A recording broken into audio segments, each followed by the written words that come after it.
हरे कृष्ण।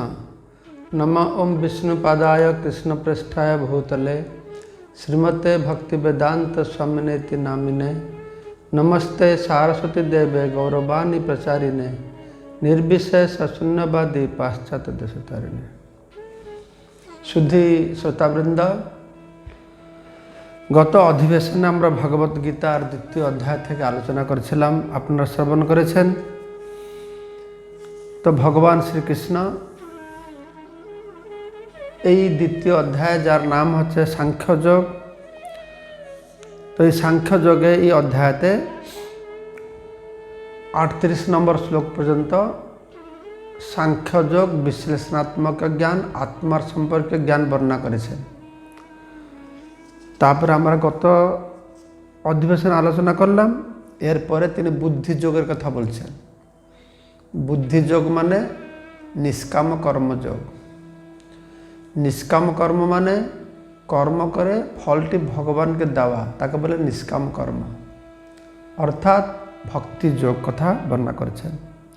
তো গতবার আমরা আলোচনা করলাম যে কীভাবে এই নিষ্কাম কর্ম বা ভক্তি যোগে কেউ যুক্ত যদি হয় তাহলে সেই ফল তার কাছে জন্মান্তরে থাকবে। তো আজকে আমরা 41 নম্বর শ্লোক পাঠ করে শ্রবণ করব। ব্যবসায়াত্মিকা বুদ্ধি এক কুরুনন্দন বহু শাখাই অনন্তশ্চ বুদ্ধয় অব্যবসায়ী।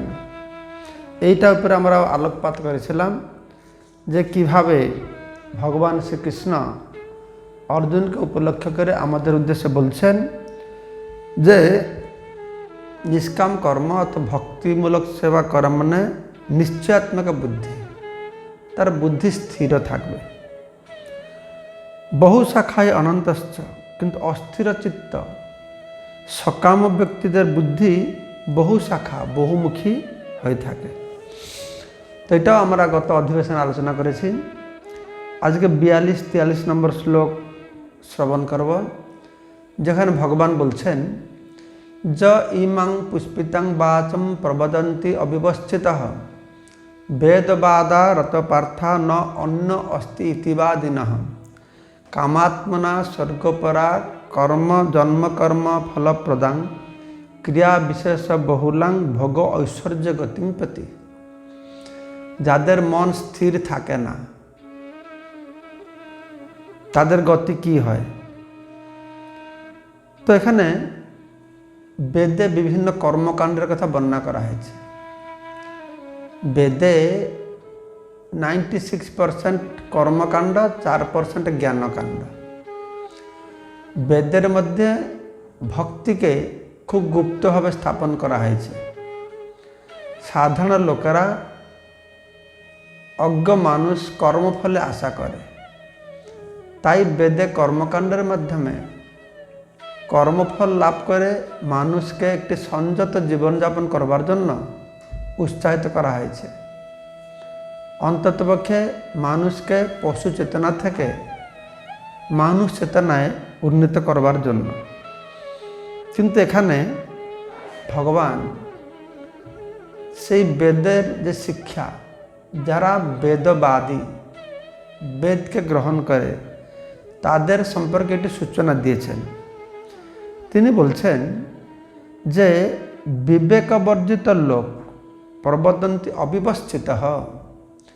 যারা বিবেকবর্জিত লোক তারা কি করে না, বেদের পুষ্পিত বাক্যে আসক্ত হয়ে স্বর্গ সুখ ভোগ করবে, উচ্চ কুলে জন্ম লাভ করবে, ক্ষমতাদি লাভ করবে। এই সকাম কর্মকে জীবনের চরম উদ্দেশ্য বলে মনে করে। বেদে বলা হয়েছে সব কথা, এই কর্ম কর এই ফল পাবে, এই পুণ্যকর্ম এই ফল পাবে, এই যজ্ঞ কর স্বর্গে যাবে, এই যজ্ঞ কর চন্দ্রলোকে যাবে।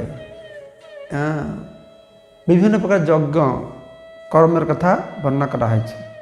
কিন্তু এটাকে বলা হচ্ছে কি যে পুষ্পিতাং বাচ। এই স্বর্গের যে ধারণা হচ্ছে আকাশ কুসুমের মতন, কিন্তু স্বর্গের সুখটা জাগতিক সুখ। স্বর্গের সুখটা হচ্ছে অনিত্য। স্বর্গে যারা যায় তারাও মায়ার ত্রিগুণে আবদ্ধ থাকে। স্বর্গলোকেও কালের প্রভাব আছে এবং স্বর্গলোকে যারা যায় তারাও প্রকৃতির 3টে গুণের দ্বারা আবদ্ধ। তাই সাধারণ মানুষের যে ধারণা আমরা পুণ্য করে স্বর্গে যাব, সেই কথাটাকে এখানে ভগবান শ্রীকৃষ্ণ নিরুৎসাহিত করাচ্ছেন। কিন্তু বেদে যে বলেছে, তো বেদে কেন বলা হয়েছে? যারা কামী পুরুষ, অজ্ঞ মানুষ, তারা ইন্দ্রিয় ভোগে জীবনের লক্ষ্য বলে মনে করে, তাদেরকে একটু নিয়ন্ত্রণে আনবার জন্য এই বিভিন্ন নীতি নিয়ম নিষ্ঠার মধ্যে তুমি ভোগ করো, এই নির্দেশ দেওয়া হয়েছে। কিন্তু এই স্বর্গ সুখটিকে পুষ্পিতাং বাচঃ, তাকে আকাশ কুসুমের সঙ্গে তুলনা করা হয়েছে। অর্থাৎ এই স্বর্গ সুখের কোনো স্থায়িত্ব নেই, তার কোনো অস্তিত্ব নাই, স্থায়িত্ব নেই। তার প্রতি আকৃষ্ট হওয়া মানুষের একটা বুদ্ধিমানের লক্ষণ নয়। আর যারা বেদবাদরতা পার্থ, যারা বেদের ব্যাখ্যা করে, যারা বেদের অনুগামী, তারা মনে করে ন অন্য অস্তি ইতিবাদী নহ, যে বেদে শুধু কর্মকাণ্ডের কথা বর্ণনা করা হয়েছে, বেদে শুধু পুণ্যকর্মের কথা বর্ণনা করা হয়েছে, বেদে শুধু স্বর্গ সুখ ভোগের কথা বলা হয়েছে। কৃষ্ণ বলছেন যারা বেদের ভাষ্যকারী তারা এরকম বলে থাকে, কিন্তু সেটা ঠিক নয়। তারা বলতে পারে, কিন্তু বেদে শুধু এরকম পুণ্যকর্ম করে স্বর্গে যাওয়ার কথা বলা হয় না। জ্ঞানমার্গ অন্য অবলম্বন করে মুক্তির কথা বলা হয়েছে, ভক্তি করে ভগবানকে পাওয়ার কথা বলা হয়েছে। কিন্তু যারা বেদের এই কর্মকাণ্ডকে অনুশীলন করে, ভগবান সুস্পষ্ট করেছেন কথাটাকে, তারা কি না, তারা কামাত্মনা, তারা কামী পুরুষ, তারা কামাত্মনা, কামনাযুক্ত। কিসের কামনাযুক্ত? না স্বর্গপরা জন্মকর্ম ফলপ্রদম, তাদের স্বর্গে যাওয়ার কামনা বাসনা রয়েছে, ভালো ঘরে জন্ম হওয়ার কামনা বাসনা রয়েছে। তো এইভাবে তারা কি করছে না, তারা সকাম কর্মে লিপ্ত হচ্ছে। এখন বলা কামাত্মনা স্বর্গপরা জন্মকর্ম ফলপ্রদ ক্রিয়া বিশেষ বহুলাং, তারা বহু আড়ম্বর করে এই কর্মকাণ্ড করে থাকে। কিন্তু লক্ষ্যটি কি না, ভোগ ঐশ্বর্য গতিং প্রতি, ইন্দ্রিয় সুখ ভোগ এবং ঐশ্বর্য প্রতি আকৃষ্ট হয়। তারা বলে যে এর ঊর্ধ্বে আর কিছু নেই। বেদের লক্ষ্যটাই হচ্ছে এই পুণ্যকর্ম করো, স্বর্গ সুখ ভোগ করো। কিন্তু পরবর্তী সময়ে ভগবান কৃষ্ণ সুস্পষ্ট করবে এটা বেদের লক্ষ্য নয়। বেদের লক্ষ্যটি কি না, ভগবানকে জানা, কৃষ্ণকে জানা। সর্বশ্চ বেदैर अहमव्य वेद्य वेदांतकृत वेदविद एव चहं, সর্বস্ব বেদের অহমব্য বেদ্য, সমস্ত বেদের লক্ষ্য হচ্ছে আমাকে জানা। কিন্তু মানুষ এই কর্মকাণ্ডে লিপ্ত থাকে কেন? ভগবান কৃষ্ণই বলছেন একথা যে বেদে কর্মকাণ্ড দেওয়া হয়েছে, যারা অবিবেকী ব্যক্তি, বিবেকবর্জিত ব্যক্তি, তারাই কর্মকাণ্ড করে, তারা কামী, কামনা বাসনায় যুক্ত আছে, তারা স্বর্গ যেতে চায়। এখানে নিরুৎসাহ করছেন, গীতার থেকে নিরুৎসাহ করছেন। তাহলে বেদ কেন বলেছেন? বেদ কেন বলেছেন না, আমাদের একজন মহারাজ আছেন, ছিল গৌর গোবিন্দ গোস্বামী মহারাজ, বলতেন এটা সুগার কোটেড কুইনাইন। কুইনাইনটা তিতো লাগে, কুইনাইনকে খেলে তিতো লাগে, তাকে কী করে একটু মিষ্টি দিয়ে ঢাকা দিয়ে দিয়ে তাকে মিষ্টিটা খাইলে, ওষুধটা খেলে রোগটা ভালো হবে। তো আমরা যদি ত্যাগের কথা বললি, বৈরাগের কথা বললি, শুদ্ধ ভক্তের কথা বললি, লোকেরা ভয় পেয়ে পাশে আসবে না। তখন বেদের মধ্যে শুদ্ধ ভক্তি বা মুখ্য মুক্তির কথা বর্ণনা করা হয়েছে, তাতে একটু মিষ্টি দিয়ে কোটিং করা হয়েছে। এই কর্মকাণ্ডকে বলা হচ্ছে সুগার কোটেড কুইনাইন। হ্যাঁ, সুগার দিয়ে মিষ্টি দিয়ে কোটিং করা হয়েছে, তো লোকেরা আকৃষ্ট হবে। তো সেজন্য বলা হয়েছে বেদে। সেটা বেদের লক্ষ্য নয় যে আমরা ধর্মকর্ম করব, পুণ্যকর্ম করব, যজ্ঞ করব করে স্বর্গে যাব। এইরকম যারা ভোগ ঐশ্বর্য প্রসক্তানাং তয়া অপ্রহুত চেতসাং, ভগবান কৃষ্ণ সুস্পষ্ট বলে দিয়েছেন যারা এরকম ভোগ ঐশ্বর্য প্রতি একান্ত আসক্ত, ভোগ ঐশ্বর্য প্রসক্তা না, যাদের জীবনের লক্ষ্য আরও টাকা কামাবো, আরও বাড়ি বানাবো, আরও সুন্দর স্ত্রী ভোগ করব, লাভ, পূজা, প্রতিষ্ঠা, এটাকে বলা যায় ভোগ ঐশ্বর্য। ইন্দ্রিয়ের ভোগ করব আর খুব ঐশ্বর্য পাব, এইরকম যারা আসক্ত, কারা এরকম আসক্ত হয় না? তয়া অপ্রহৃত চেতসাং, তাদের বুদ্ধি অপহৃত চেতসাং, তাদের সমস্ত অপহৃত মূঢ় ব্যক্তি যারা, তারা বিবেক বর্জিত, তাদের কোনো বিবেক নাই, তার কোনো চেতনা নাই, যারা মূর্খ, তারা এরকম চিন্তা করে। তাই অপহৃত চেতসাং, তাদের যথার্থ বুদ্ধিটা অপহরণ হয়ে গেছে, তখন তারা জীবনের লক্ষ্য এটাই মনে করছে। তাদের জন্য ব্যবসায়াত্মক বুদ্ধি সমাধৌ ন বিধীয়তে, তারা একাগ্রচিত্ত হতে পারবে না, একনিষ্ঠ হতে পারবে না। এর আগের শ্লোকে ভগবান বলেছেন না, গত অধিবেশন পড়েছে, ব্যবসায়াত্মক বুদ্ধি এক গুরু নন্দন। নিশ্চয়াত্মক বুদ্ধিটা কি না? একটা জিনিস পেতে পাবো, এটা পাবো, সেটা পাবো, সেটা পাবো, সেটা পাবো। এটা কি না? এটা এই অব্যবসায়ী না। সেজন্য বলা হচ্ছে ব্যবসায়াত্মক বুদ্ধি সমাধৌ ন বিধীয়তে, তাদের দ্বারা হবে না, তাদের চিত্ত দৃঢ় নিশ্চিত হবে না, নিশ্চয়াত্মক বুদ্ধি থাকবে না, একনিষ্ঠতা থাকবে না, একমাত্র ভগবান, বাস আর কিছু নেই। একলা ঈশ্বর কৃষ্ণ আর সব ভৃত্য, মানে সর্বধর্মান পরিত্যজ্য মামেকম শরণম ব্রজ, গীতার শেষ কথা। তো সেটাকে বোঝাতে ভগবান এখন থেকে শুরু করেছেন। গীতার উপসংহার কি বলবে? গীতায় ভগবান গুহ্য জ্ঞান, গুহ্যতর জ্ঞান, গুহ্যতম জ্ঞান বলেছেন। তো সেটাকে বোঝানো এখন থেকে শুরু করছেন। যে কি বলছেন? যদি বিভিন্ন ভোগের বাসনা থাকে, তার বিভিন্ন প্রকার যজ্ঞ করবে, বিভিন্ন প্রকার কর্মকাণ্ড করবে, বিভিন্ন দেবাদেবের পূজা করবে। ভাগবত এটা শ্লোক রয়েছে, কোন দেবতাকে পূজা করলে কি বস্তু পাবে, কাকে পূজা করলে ধন পাবে, কাকে পূজা করলে স্বামী পাবে, কাকে পূজা করলে স্ত্রী পাবে, কাকে পূজা করলে লাভ পাবে, কাকে বলে যশ পাবে, প্রতিষ্ঠা পাবে। সেই দেবতারা তাদেরকে সেগুলি দিয়ে থাকে। এটা ভগবান ব্যবস্থা করে দিয়েছেন। এই ভৌতিক জগতে মানুষ ভগবান ব্যবস্থা করেছেন। কিন্তু আমরা যে এরকম কর্মের মধ্যে পড়ে থাকি, তাহলে আমাদের সে অনাদিকাল থেকে যেরকম পড়ে আছি, অনন্তকাল সময় পড়ে থাকবো। কিসেতে পড়ে থাকবো? জন্ম মৃত্যু জরা ব্যাধি, এই সংসার চাক্র আবর্তে ঘুরতে থাকবো। পুনরপি জননমম পুনরপি মরণম পুনরপি জননী জঠরে শয়নম, এরকম আমাদের ঘুরতে থাকতে হবে। কেননা আমাদের মাইন্ড ফিক্স হবে না, মন ফিক্স হবে না। তো মনকে কী করে ফিক্স করা হবে, সে কথাটি ভগবান এখানে বুঝাচ্ছেন। নিশ্চয়াত্মক বুদ্ধি কী করে হবে? বেদেতে মনোভুলানিয়া কথা বলা হয়েছে, বেদে বর্ণনা করা হয়েছে। অবশ্য উন্নত উদ্দেশ্য নিয়ে বেদে বলা হয়েছে, প্রাথমিক স্তরে লোকমানদেরকে একটা ধাপে উপরে উঠাবার জন্য। সেটাই সব কিছু নয়। বেদবাদীরা যেরকম বলে, বেদবাদ রথা পার্থ ন অন্য অস্তিত্ববাদ, তারা আর কিছু নেই, এইটাই আছে। কিছু বলছে না, এইটাই শুধু নেই। বেদে কি আছে? বেদের কর্মকাণ্ড আছে, জ্ঞানকাণ্ড আছে, উপাসনা কাণ্ড আছে। তো কর্মকাণ্ডে এই তিনটে গুণের কথা বলা আছে। ত্রৈবিদ্যা বিষয়াবেদ নিষ্ঠগুণ্য ভাবার্জন, নির্দ্বন্দ্ব নিত্যসত্ত্বস্থ নির্যোগ ক্ষম আত্মবান।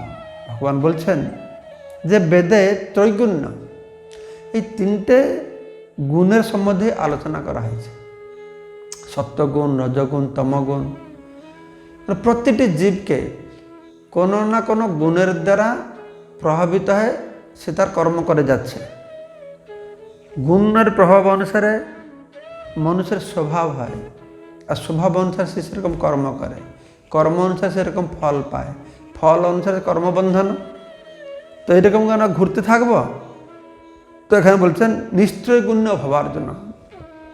হে অর্জুন, বেদে যে তিনটে গুণের কথা বর্ণনা করা হয়েছে, তিনটে গুণের বশবর্তী হয়ে বিভিন্ন কর্ম করে কর্মফল ভোগ করতে থাকো, তুমি তাকে অতিক্রম করো। নিশ্চয়ই গুণ্য ভবার জন্য এই জড়া প্রকৃতির তিনটে গুণের অতীত হওয়ার জন্য বর্ণনা করছেন। তিনি বলছেন নির্দ্বন্দ্ব নিত্য সত্ত্বস্থ। তাহলে কী হবে না, নির্দ্বন্দ্ব, সমস্ত দ্বন্দ্ব থেকে সে মুক্ত হবে, লাভ ক্ষতি এসব মুক্ত হবে।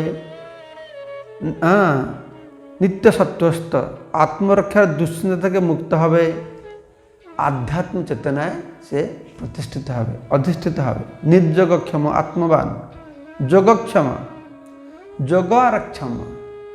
যোগক্ষম মানে কি?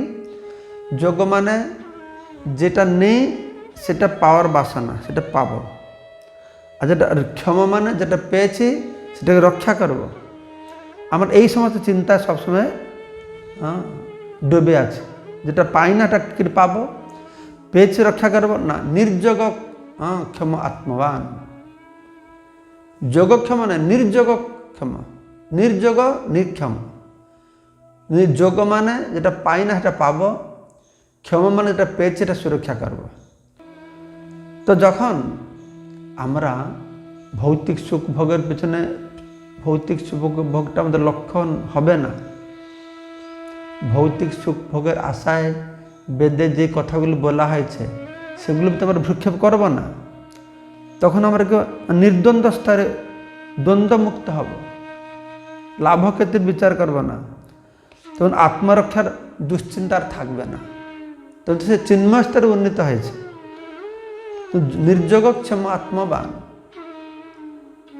নির্যোগ নিক্ষম, এটা পাই না এটা পাবো, যেটা পেয়েছি সুরক্ষা করবো। আর যতদিন এইটা থাকবে ততদিন আমরা এখানে এই সংসার থেকে ঘুরতে থাকবে। তো সেখান থেকে কি মুক্তি পাবো? তো ভগবান বলছেন যে এটি দরকার নেই, অত দেবাদেবীর কাছে অত কর্মকাণ্ড করা দরকার নেই। বেদে বর্ণনা করা আছে এটা করো এটা পাবে, সেটা করো সেটা পাবে, সেটা করে সেটা পাবে। তো এইরকম অস্থির বুদ্ধি হয়, এর পিছনে ছুটা কোনো দরকার নেই। তার একটা সুন্দর দৃষ্টান্ত এখানে দিচ্ছেন। চাবানার্থ উদাপানে সর্বতা সম্পূর্ণ। তো উদাহরণটি হচ্ছে যাবান অর্থ, যে সমস্ত প্রয়োজনীয় বস্তু উদপানে, উদ মানে জল, ছোট ছোট জলাশয় আমরা পাই, সর্বতঃ সম্প্লুত দেখে, সে সব কিছু কাজ এটা বড় লেকে গেলে হয়ে যাবে।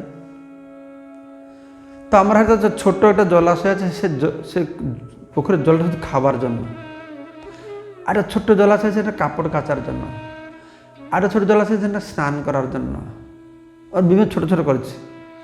কিন্তু বড় লেকে যদি আমরা যাই সেখানে সব কিছু করা যাবে, স্নান করা যাবে, কাপড় কাচা যাবে, সাঁতার কাটা যাবে। ঠিক সেইভাবে আমরা এই ছোটো ছোটো বস্তুকে পাওয়ার জন্য এক এক দেবতার আমরা অনুশীলন করছি এই জড়জগতে। কিন্তু ভগবানকে পেয়ে যাই তার সব সমাধান হয়ে যাবে। কত সুন্দর দৃষ্টান্ত। তাবান সর্বেষু বেদেষু ব্রাহ্মণ্যস্য বিজানাতঃ। তো এইভাবে ভগবানের উপাসনার মাধ্যমে যিনি পরম ব্রহ্মের জ্ঞান লাভ করে সব কিছু উদ্দেশ্য উপলব্ধি করতে পেরেছেন, তার কাছে এই সমস্ত বেদের যথার্থ অর্থ সে বুঝতে পেরেছে। যে বেদের লক্ষ্য নয় এই স্বর্গে যাওয়া, পুণ্যকর্ম করা, একে পূজা করা, না, বেদের লক্ষ্য কি না সর্বেষু বেদেষু ব্রাহ্মণ্যস্য বিজানাতঃ। পরম ব্রহ্ম সম্বন্ধে অভিজ্ঞ ব্যক্তি সে পূর্ণ জ্ঞান পেয়ে গেছে, যে পরম ব্রহ্মকে জানতে পেরেছে। আমাদের সমাজে এইটাই সমস্যা হয়, কেউ পরম ব্রহ্মকে জানতে চেষ্টা করে না, কেউ ভগবানকে জানতে চেষ্টা করে না, ভগবানের প্রতি ভক্তি করতে চেষ্টা করে না। আমরা পিতামাতার ভক্তি করি ভালো, আমরা দেবাদেবীদের ভক্তি করি ভালো, গুরুজনদের ভক্তি করি ভালো, কিন্তু আমাদের পরম ভক্তি করতে হবে ভগবানের প্রতি। সবাই পুংসা পরধর্ম, যত ভক্তির অধ্যক্ষ যে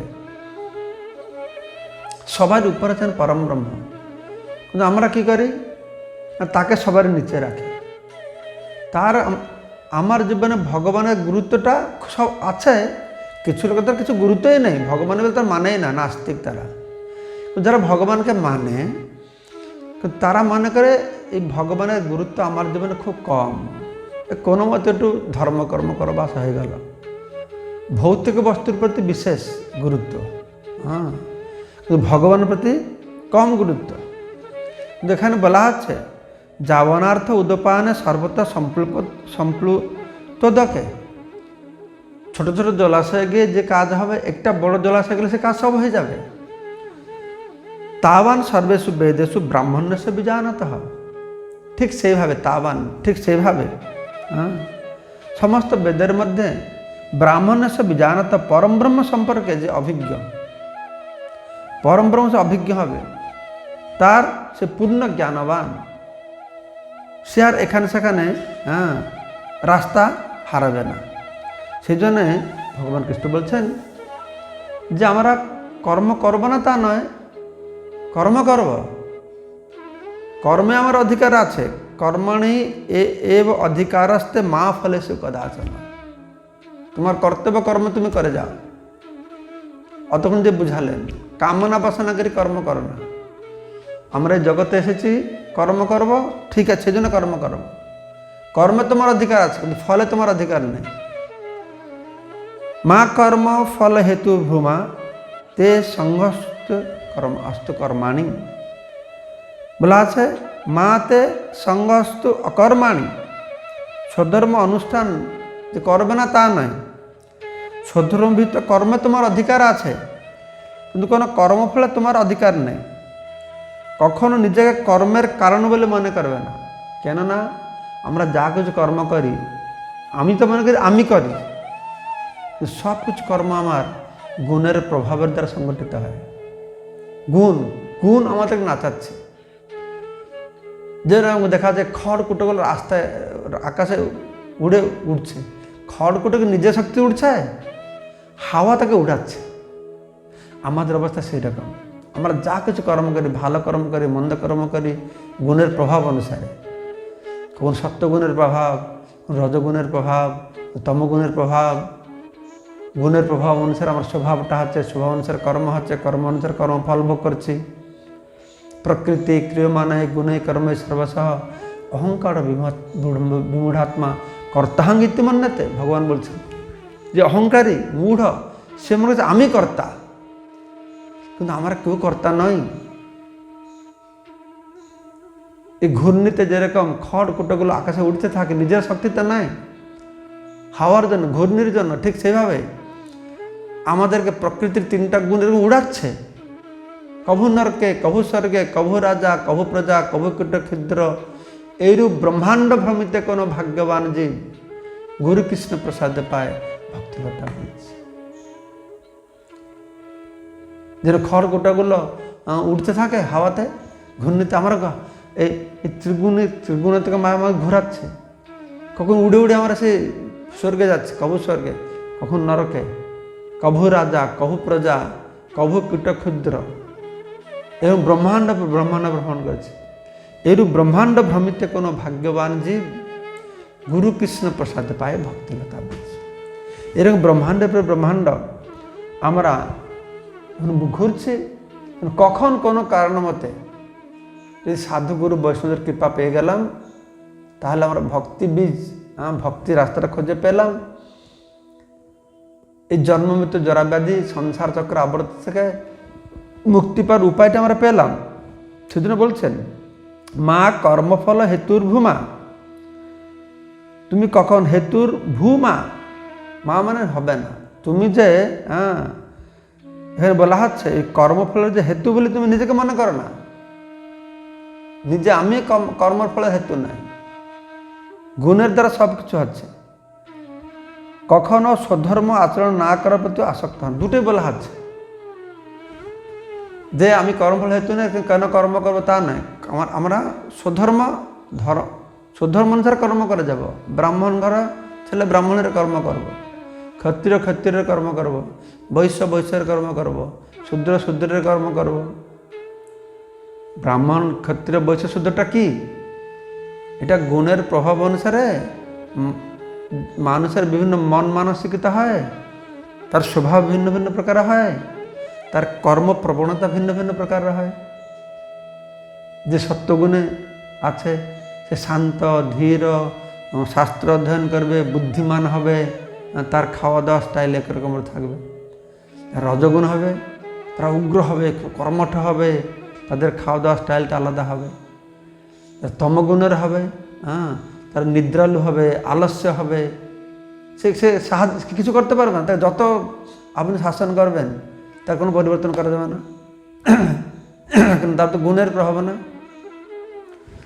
তো যারা সত্যগুণের প্রভাব আছে ব্রাহ্মণ, তাদের বলে ব্রাহ্মণ বলা হচ্ছে। সেটা অবশ্য এখনই আমাদের সমাজে বর্ণাশ্রম নেই। আরও ব্রাহ্মণ হলে, যে ব্রাহ্মণ করে জন্ম হলে যে তার সত্যগুণে থাকবে কোনো গ্যারেন্টি নেই। কিন্তু সেটা সত্যগুণে। আর রজগুণ হচ্ছে যারা ক্ষত্রিয়, অ্যাডমিনিস্ট্রেটর, শাসন করবে, যুদ্ধ করবে, এটা রজগুণের প্রভাবে ক্ষত্রিয়। বৈশ্য কি না, রজগুণ আর তমগুণ দুটো যার উপরে রয়েছে তারা কি করবে না, বৈশ্যবৃত্তি কাজ করবে। দুই প্রকারের বৈশ্য রয়েছে, কৃষি আর বাণিজ্য। কৃষি, গোরক্ষা, বাণিজ্য, তিনটে। কৃষি করবে, গোরক্ষা করবে, বাণিজ্য করবে, এরা হচ্ছে বৈশ্য। আর তারপরে শুধু তমগুণের প্রভাব আছে, তারা হচ্ছে শূদ্র। তারা এই সমস্ত অন্য উন্নত কার্য তারা করতে পারবে না। তবে ভগবান শ্রীকৃষ্ণ সুন্দরভাবে এই কর্মবন্ধনের কথা আমাদের বুঝাচ্ছেন, যে কীভাবে আমাদের এইসব বুঝতে হবে, বুঝে আমাদের কর্মফলটি ভগবানকে দিতে হবে। আমাদের কর্তব্য কর্ম করতে হবে, শাস্ত্র অনুমোদিত কর্ম করতে হবে, পুণ্যকর্ম করতে হবে, খুব ভালো। কিন্তু পুণ্যকর্মের উদ্দেশ্যটি আমি ফল ভোগ করব এটা নয়। মা ফলেষু কদাচন, তুমি ফলের ভোক্তা হবে তা নয়। তুমি কর্মের অধিকার আছো, তার ফলটি কী হবে না, ভগবানকে দিতে হবে। যৎ করসি, যৎ অশ্নাসি, যৎ জুহসি দদাসি, যৎ তপসি কৌন্তেয় তৎকুরুষ্ব মদর্পণম। হে কুন্তিপুত্র অর্জুন, তুমি যা খাও, যা করো, যা দান দাও, যা তপস্যা করো, যা যোজনা করো, তৎকুরুষ্ব মদর্পণম। এটা পরে ভগবান কৃষ্ণ বুঝাবেন। সেটা, সেই উক্তিটা প্রকাশ করবার জন্য এখন একটা প্ল্যাটফর্ম কৃষ্ণ তৈরি করছেন, আমাদেরকে বুঝিয়ে একটা প্ল্যাটফর্ম তৈরি করেছেন, যে আমাদের কীভাবে আমরা শাস্ত্রবিহিত কর্তব্য কর্ম করব, কিন্তু ফল ভগবানকে অর্পণ করে দেব। আর আমি যে ফলের ভাগী কারণ তা নয়, গুণ দ্বারা সব কিছু হচ্ছে। তো তখন গুণ অনুসারে কর্ম করে ফল ভোগ করলে গুণের প্রভাবটা আমাদের উপর থাকবে। কিন্তু গুণ অনুসারে কর্ম করে ফলটা যদি ভগবানকে আমরা অর্পণ করে দেব, তাহলে কী হবে না, সে গুণের প্রভাব আমার উপরে থাকবে না। শুভ ফলের মুক্ত, শুভকর্ম অশুভ কর্ম ফল থেকে আমরা মুক্ত হয়ে যাব। সেই জন্য ভগবান বলছেন, যোগস্থ কুরু কর্মাণি সঙ্গম ত্যক্ত ধনঞ্জয়, সিদ্ধি অসিদ্ধ সমভূত সমত্ম যোগ উচ্চতে। আমরা আগামী অধিবেশনে আলোচনা করব। আজকে আমরা আলোচনা করলাম 47 শ্লোক পর্যন্ত, ভগবদ্গীতা 2য় অধ্যায়, সাংখ্যযোগ অন্তর্গত, বুদ্ধিযোগ সম্বন্ধীয়, ভক্তি বিষয়নী বুদ্ধি, নিষ্কাম কর্ম আলোচনা করলাম 47। তো আগামী অধিবেশনে আমরা 48 নম্বর থেকে শুরু করব, যেখানে ভগবান কৃষ্ণ বলছেন, যোগস্থ কুরু কর্মাণি সঙ্গ ত্যক্তা ধনঞ্জয়, সিদ্ধি অসিদ্ধ সমভূত সমত্তম যোগ উচ্চতে। যোগ কাকে বলে? আমার কর্ম করব, কীরকম কর্ম করো না, যোগস্থ, যোগে স্থিত হয়, যোগে প্রতিষ্ঠিত হয়, এবং সঙ্গ ত্যক্তা, ফলভোগের আশা না করে। হে ধনঞ্জয়, ফলভোগের আশা করে না। অর্জুন বলছিল না, আমি এটা করলে এটা ভালো হবে না, খারাপ হবে, কিন্তু ফলের কথা চিন্তা করছো কেন? আমি তোমাকে যুদ্ধ করতে বলছি, তুমি যুদ্ধ করো। তুমি ক্ষত্রিয়, রজগুণের প্রভাবে তুমি সবসময় যুদ্ধ করতে চাইবে, তাই তুমি যুদ্ধ করে বাস। সিদ্ধি হবে, জয় হবে, পরাজয় হবে। প্রথমে অর্জুন বুঝাচ্ছিল, জয় হলে কী হবে, পরাজয় কী হলে হবে, আমি কী করে সুখ পাবো, সুখ দুঃখের কথা চিন্তা করেছিল, ফলের কথা চিন্তা করেছিল না। সমভূত্বা সমত্তম যোগ উচ্চতে, জয় পরাজয়কে সমানভাবে নিতে হবে, লাভ ক্ষতিকে সমানভাবে গ্রহণ করতে হবে, তাকে বলা হচ্ছে যোগ। সে যথার্থভাবে অধিষ্ঠিত হতে পেরেছে। তো এইভাবে আজকে আমরা আলোচনা করলাম।